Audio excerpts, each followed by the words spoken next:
Bonsoir mesdames et messieurs, je suis très ravie de vous retrouver pour cette nouvelle session d'information. À la une de l'actualité, c'est l'élection à la Chambre des métiers de l'artisanat du Burkina Faso. Les artisans ont choisi ce dimanche les 75 membres de la nouvelle assemblée consulaire.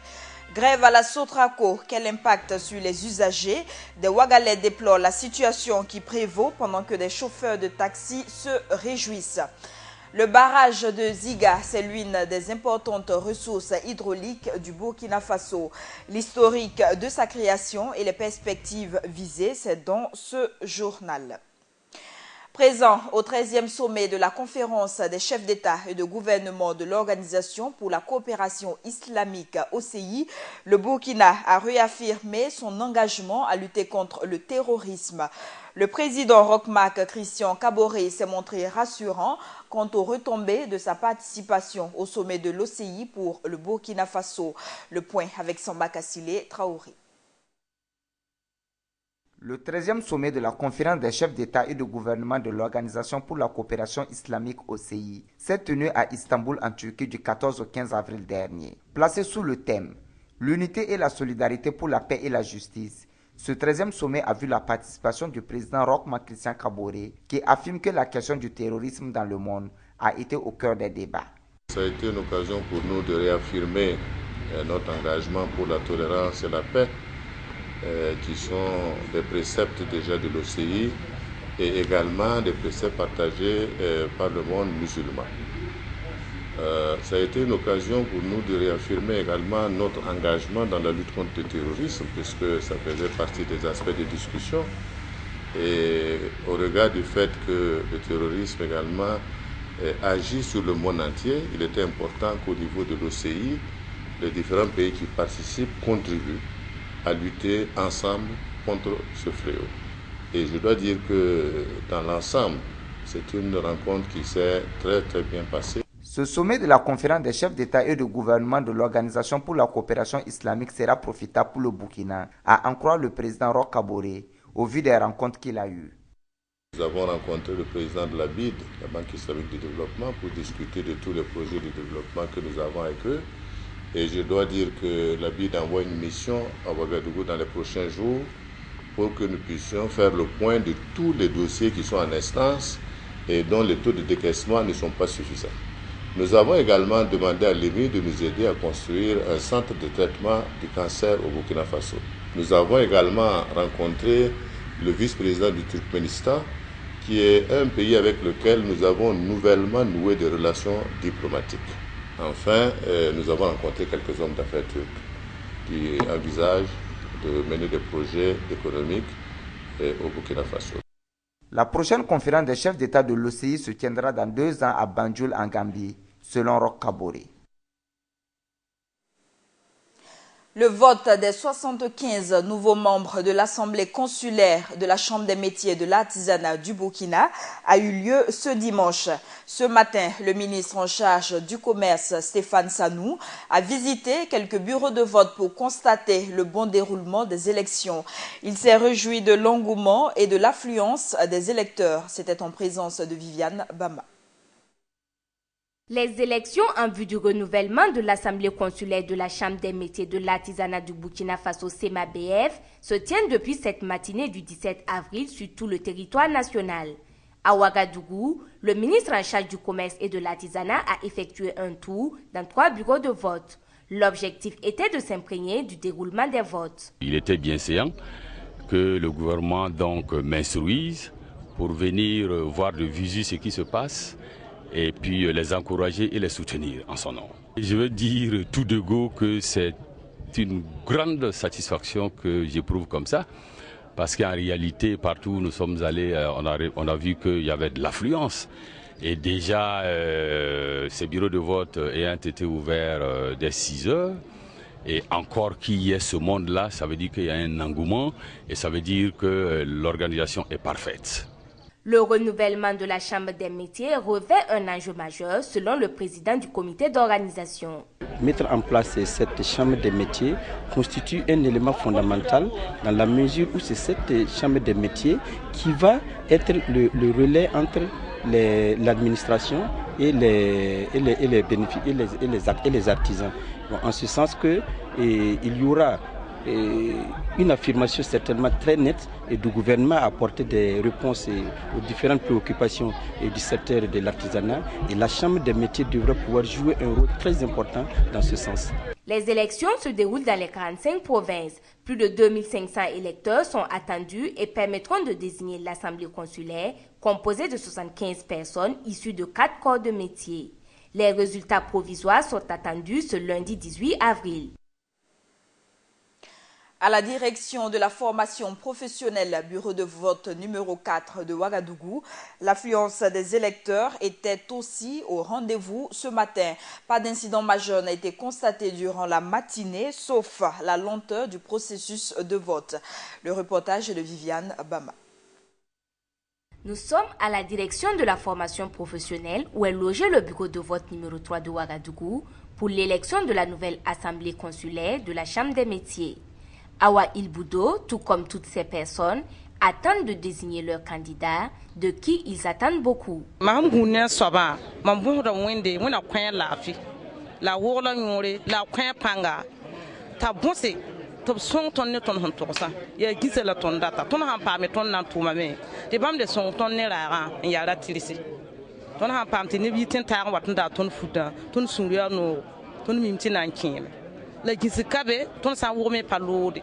À l'intérieur, les choses semblent bien se dérouler depuis l'ouverture du bureau à 6 heures. Nous sommes venus ce matin avant 6 heures comme prévu.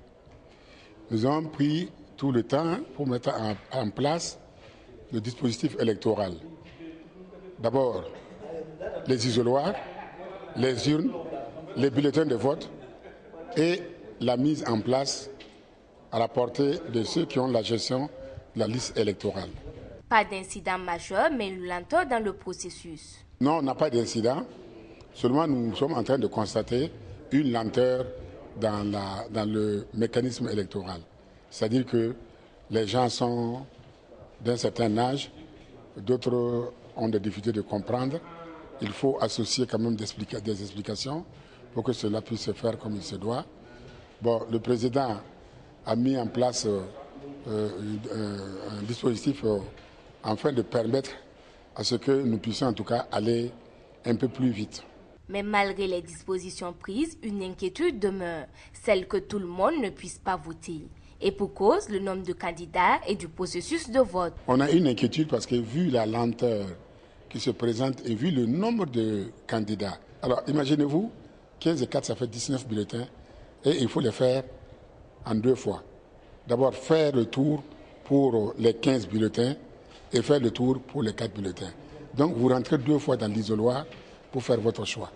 Donc ce rythme-là ne nous donne pas en tout cas une assurance de la rapidité dans la manière de faire. Pour Abdallah Sissé qui vient de voter, la satisfaction est au rendez-vous. Vraiment, je suis très content, je fais vraiment mon devoir de citoyen. Alors je votais à celui que je veux, je suis très content.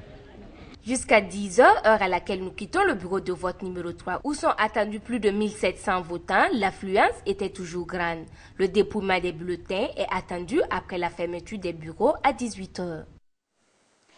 Autre information, l'ancien président de l'ONACOMBE, l'Organisation nationale des commerçants du Burkina, Ousmane Tapsoba, a été reconduit à la tête de la structure. Au thème des travaux de le 3e congrès ordinaire ce dimanche, les acteurs du commerce ont formulé des recommandations pour un meilleur développement de ce secteur. Le reportage de Cheikh Omar Bandaogo. Fini le 3e congrès ordinaire de l'Organisation nationale des commerçants du Burkina, ONACOMBE. 48 heures pour se pencher sur les difficultés que ces acteurs de l'économie rencontrent. 2 jours à l'issue desquels un bureau pas tout à fait nouveau est mis en place pour une période de 5 ans. Un bureau national fort de 46 membres avec Ousmane Tapsoba reconduit à sa tête. Mais ces 2 jours ont surtout permis d'adopter 3 grandes recommandations. L'institution d'un suivi strict et permanent et le contrôle des quantités, poids et valeurs des articles et marchandises destinés aux travaux bénéficiaires d'exonération. Les travaux du 3e congrès ordinaire de l'ONACOMBE recommande. Les grossistes demeurent grossistes. Les demi-grossistes demeurent demi-grossistes. Et les détaillants demeurent les distributeurs. Deuxièmement, recommande au ministère du Commerce et à la Direction générale des impôts d'engager des actions de formation au profit de commerçants sur les impôts et la fiscalité en général. Au vu de ces recommandations, le secrétaire général national a souhaité que tous les membres prennent l'engagement et la détermination, ici et maintenant, de faire aboutir les motions de recommandation issues du présent congrès. Avant de se séparer de leurs collaborateurs venus des 4 coins du Burkina Faso, les membres du bureau de l'ONACOMBE, par la voix de leur secrétaire général, ont tenu à rappeler à ceux-ci la stratégie de lutte de l'organisation. La stratégie de lutte et de défense commence par les négociations et dialogues avant de passer aux étapes supérieures. Tout en souhaitant aux congressistes un bon retour dans leur foyer pour la poursuite des luttes, je déclare clos les travaux du 3e congrès ordinaire de l'ONACOMBE. Je vous remercie. La grève des travailleurs de la Sotraco, entamée depuis le 8 avril 2016, a des répercussions sur beaucoup d'usagers de ce moyen de transport. Les étudiants en particulier se plaignent de la situation qui prévaut.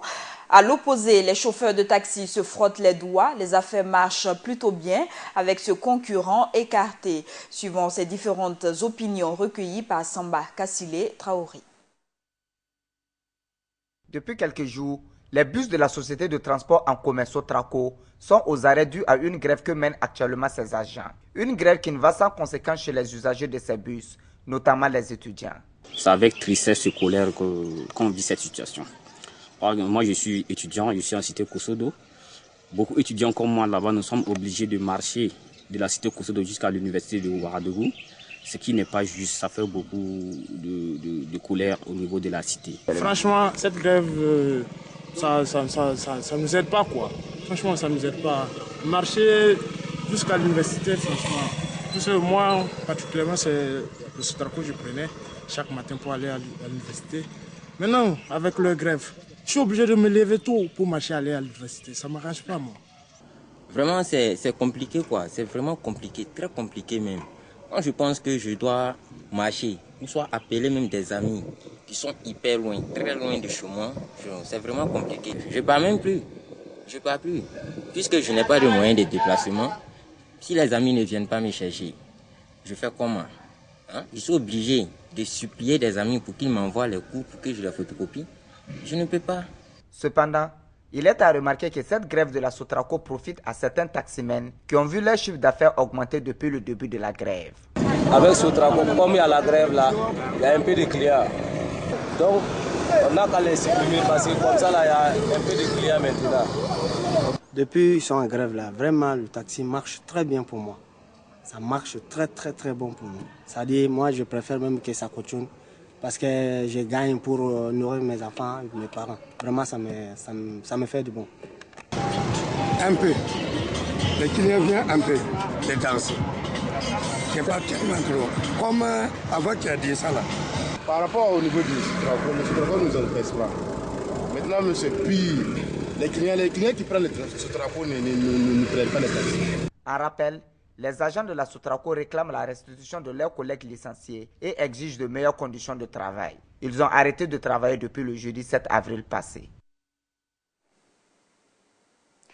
Dans l'optique de répondre à la demande en eau à l'horizon 2030 et d'atteindre l'accès à l'eau pour tous, les dirigeants ont procédé au lancement des travaux de la station Ziga 2 en 2015. Le projet Ziga 2 est la deuxième phase de Ziga 1, le lancement des travaux du barrage de Ziga qui remonte dans les années 1997. L'historique, c'est avec Cheikh Omar Bandaogo. Barrage de Ziga, principale alternative au problème d'eau que rencontrent les populations de la ville de Ouagadougou. Avec 200 millions de mètres cubes d'eau, il couvre 80,6% des besoins en eau de la capitale. Besoin estimé à 183 738 mètres cubes jour en période chaude. Tout commence en 1997 avec le lancement du projet Ziga. L'an 2000 voit le début des travaux de construction du barrage. En juillet 2004, l'eau de Ziga arrive pour la première fois à Ouagadougou par l'entremise de la station de traitement d'une capacité de 72 000 m3 jour installée à Ziga. En 2007, c'est la fin de Ziga 1 et les acteurs de l'eau planchent déjà sur le schéma directeur de Ziga 2. Mais avant Ziga 2, une phase intermédiaire se voulait nécessaire dès 2008. Cette phase accroît la production journalière de 36 000 m3 d'eau. En 2012, c'est le schéma directeur de Ziga 2 qui reprend le dessus. Et en septembre 2015, les travaux de réalisation du projet Ziga 2 sont lancés. Un projet plus grand que Ziga 1, car prévu avoir une production journalière de 180 000 m3, et ce, à partir de juillet 2017. Un projet estimé à 104,6 milliards de francs CFA financé par des institutions financières étrangères et l'ONEA. Pour les responsables, ces différents projets auraient pour objectif d'améliorer les conditions de vie des populations de Ouagadougou, de répondre à leurs demandes en eau à l'horizon 2030 et d'étendre l'accès à l'eau potable dans les quartiers périphériques de la capitale. Dans le même temps, un second réservoir est construit à Boutenga, juste à côté de celui qui reçoit l'eau de Ziga 1. À la fin du projet Ziga 2, les réflexions seront menées sur l'après 2030. Mais dès à présent, deux pistes de solutions se dégagent. L'exploitation du barrage de Bagré situé à 180 km à vol d'oiseau de Ouagadougou et la construction d'un nouveau barrage sur le fleuve Nazinon. La suite de cette édition avec la première édition du concours national de programmation informatique qui s'est tenu hier et qui a permis de détecter de nouveaux talents. Sur les 17 équipes qui ont pris part à la compétition, c'est l'équipe de l'Université Polytechnique de Bobo-Dioulasso qui a remporté le premier prix. Doumadiegel Rodrigue, reportage. Sur 27 équipes enregistrées au départ à travers les différentes universités du pays, 17 seulement ont été retenus pour prendre part à la première édition du concours national de programmation informatique. L'objectif recherché par Mapcom Technologies est de susciter l'émulation entre les étudiants. C'est d'abord susciter l'émulation chez les étudiants, des passionnés de l'informatique, mais précisément de la programmation informatique. Parce qu'il faut dire que c'est la base de beaucoup de choses. Et ce concours, ce n'est pas quelque chose que nous avons inventé. Ça existait. Et notre PDG a eu la chance d'y participer pendant ses études. Et il a trouvé que c'était une opportunité parce qu'effectivement, ça lui a permis d'être ce qu'il est aujourd'hui. Il a créé une entreprise qui emploie des gens, des personnes. Et donc, il s'est dit qu'il faut, bien sûr, détecter des talents et les accompagner pour que ceux-là, demain, soient incontournables sur le marché de l'emploi et surtout dans le domaine de l'informatique. Avec 6 problèmes résolus sur 7, ce sont les Sunshine Team de l'Université Polytechnique de Bobo qui remportent le premier prix. Un prix composé d'une attestation, des t-shirts, des casquettes, des clés de connexion Telmob et d'un ordinateur portable. De quoi réjouir les lauréats. Je tenais à remercier Mapcom et ses partenaires pour l'initiative. En effet, sans eux, ce concours n'aurait pas existé. Trouvons que c'est vraiment une belle initiative. Ça nous permet, nous, étudiants en informatique, de nous émuler, nous dépasser. Et je tenais également à remercier l'Université Polytechnique de Bobo et plus particulièrement le personnel enseignant pour la qualité de la formation qu'ils nous donnent et plus particulièrement à l'École supérieure d'informatique dont nous sommes issus. Bien sûr, je n'oublie pas le directeur de l'École supérieure d'informatique. Il faut dire que nous avons commencé à nous préparer 2 mois à l'avance. Donc, c'est l'équipe la mieux entraînée qui a gagné. Ça ne veut pas dire qu'on est forcément les meilleurs. Nous sommes bien préparés, c'est tout. Les 4 premières équipes ont toutes reçu des récompenses et les 10 équipes ont été retenues pour prendre part au concours régional de programmation informatique prévu pour la première quinzaine du mois d'octobre prochain. Et c'est avec son prix Music in Exile Fellow que l'artiste musicien burkinabé Serge Bambara alias Smokey est rentré dans la nuit d'hier à Ouagadougou après son voyage en Grande-Bretagne. Un comité d'accueil composé de proches, d'amis, de connaissances l'attendait à l'aéroport de Ouagadougou. Au micro des journalistes, le lauréat a exprimé sa reconnaissance d'avoir été récompensé pour sa musique engagée. Gaël Rodrigue, reportage. Lauréat du prix Music in Exile Fellow de Index on Censorship le 13 avril dernier, Serge Martin Bambara, alias Smoké, est rentré au pays avec cette distinction ce 16 avril 2016 autour de 20h30 à l'aéroport international de Ouagadougou. Ce prix vise à soutenir les artistes qui ont résisté à la pression de la censure tout en continuant leur combat pour la liberté d'expression. Ce prix représente, c'est un honneur d'abord, bien sûr, comme je dis, et comme je le disais tantôt aussi, c'est rare d'obtenir une distinction d'un pays où on ne parle que la langue de Shakespeare. En général, c'est toujours une distinction qui vient d'un pays francophone. Donc c'est touchant de voir que c'est quand même en Grande-Bretagne, un pays où on ne comprend pas forcément les subtilités de la langue française, que je suis récompensé. Et qui plus est, pardon, dans un domaine où on encourage les artistes à oser, à avoir l'esprit critique, à aller un peu plus loin, à avoir un combat.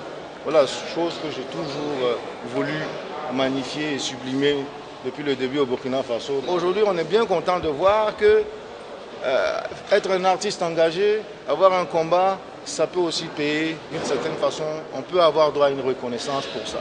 Premier lauréat en cette nouvelle catégorie de Music in Exile Fellow, Smoké bénéficiera pour cela du soutien de Index on Censorship dans la réalisation d'un projet. Un projet qui n'est pas encore défini. Je n'ai pas encore très bien réfléchi là-dessus, mais forcément, ce sera de l'ordre de la création artistique. Très probablement, il y aura du spectacle vivant.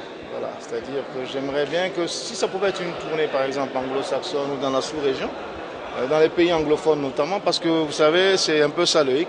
On n'est pas du tout représenté dans ces pays anglophones-là. Même quand on regarde le continent africain ici, on se rend compte qu'il y a vraiment une scission entre les pays francophones et les pays anglophones. Plusieurs spectacles attendent déjà les lauréats à Londres au mois de juillet prochain. Ce prix est, selon l'artiste, le fruit de plusieurs années de combat pour la liberté d'expression des peuples. À son arrivée à Ouagadougou, l'artiste musicien Smoké s'est prononcé sur la situation nationale. Concernant les 100 jours du président Kaboré, il a appelé le chef de l'État à se mettre véritablement au travail pour la réalisation de son programme de société pour lequel il a été élu. Smoké s'est aussi prononcé sur les largesses dont le ballet citoyen est accusé d'avoir bénéficié sous la transition. Des précisions avec Gaël Rodrigue. Des retours de la Grande-Bretagne, Smoké, membre du groupe Ballet Citoyen, a donné son point de vue sur l'actualité nationale. Une actualité marquée par les 100 jours de Roch Kaboré au pouvoir. Pour Smoké, il est temps que le président déroule son programme en vue de faire face aux préoccupations urgentes de la population. Monsieur Roch Marc Christian a été élu pour un programme. Ce programme, une certaine majorité des Burkinabés ont voté pour lui parce qu'ils estiment que ce programme est intéressant. Mais il faut quand même commencer à l'appliquer parce que pendant ce temps-là, il y a des écoles qui sont là, qui manquent de tout. Il y a des infrastructures qui ne sont pas là, des coupures d'électricité, des paysans qui ont du mal à joindre les deux bouts. Donc il faut dérouler ce programme pour que les vrais problèmes de Burkinabé puissent être soulagés. Il ne faut pas qu'on mette des choses en avant pour, comme qui dirait, sonner la récréation et puis embrouiller les gens et puis pouvoir faire passer d'autres trucs. Absent lors de la conférence de presse du Ballet Citoyen et qui a essentiellement porté sur les biens dont ils auraient bénéficié sous la transition, Smoké demande aux uns et aux autres de mener des investigations dans ce sens. Je pense qu'une V8, ça ne se cache pas. Même si on grève les pneus, ça prend toujours de l'espace. Il suffit de vous balader, de faire mener votre enquête. Vous arrivez, vous allez vérifier si effectivement il y a des V8 qui traînent dans les placards ou dans le salon. C'est la même chose pour les immeubles, pour le train dont mon frangin a parlé, pour l'hélicoptère de Maître Camp, puisque maintenant, quand on est obligé de répondre ironiquement maintenant aux gens, parce que quand on dit la vérité, les gens disent que c'est pas vrai. Autant maintenant dire que c'est des fusées, on a des Boeing 747, comme ça, peut-être ça va énerver les gens et puis ils vont arrêter de parler de ça, parce que je pense que, honnêtement, soyons sérieux, nous sommes dans un petit pays où tout se sait. On peut tout prouver dans ce pays. C'est pas compliqué. Quand on dit quelqu'un a un immeuble, allez-y au cadastre, vérifiez. On me dit que j'ai un immeuble, j'ai acheté une maison en France. Moi, je vis en location ici. Je m'avais, mais comment je peux avoir un immeuble en France? Donc moi, je vais aller investir en France alors que moi-même, je n'ai même pas une maison qui m'appartient au Burkina. Il faut aussi que les gens réfléchissent. Le financement des organisations de la société civile sous la transition n'est qu'un secret de polichinelle. Mais toutes désavouent de prime abord avoir bénéficié de ces largesses. L'avenir nous en dira certainement plus. La suite de ce journal à présent avec l'actualité sportive. Les résultats de la 19e journée du championnat national de football sont disponibles. Le match entre l'AS Sonabel et l'USFA s'est soldé par 3-0. L'ASFB Lusco 1-0, l'USI COSAF 2-0. Le BPS et le Banquisport se sont quittés par un match nul. Le Majestic et l'USO 1-0, le Santos et l'EFO 1 but partout. Et le classement des équipes est le suivant. Le premier est le RCK, 40 points plus 13. Le deuxième, l'USO, 31 points plus 10. Et le troisième, le RCB, 31 points plus 9. Et nous refermons cette édition avec, bien sûr, cette actualité sportive. Merci de l'avoir suivi. L'information continue sur Burkina Info.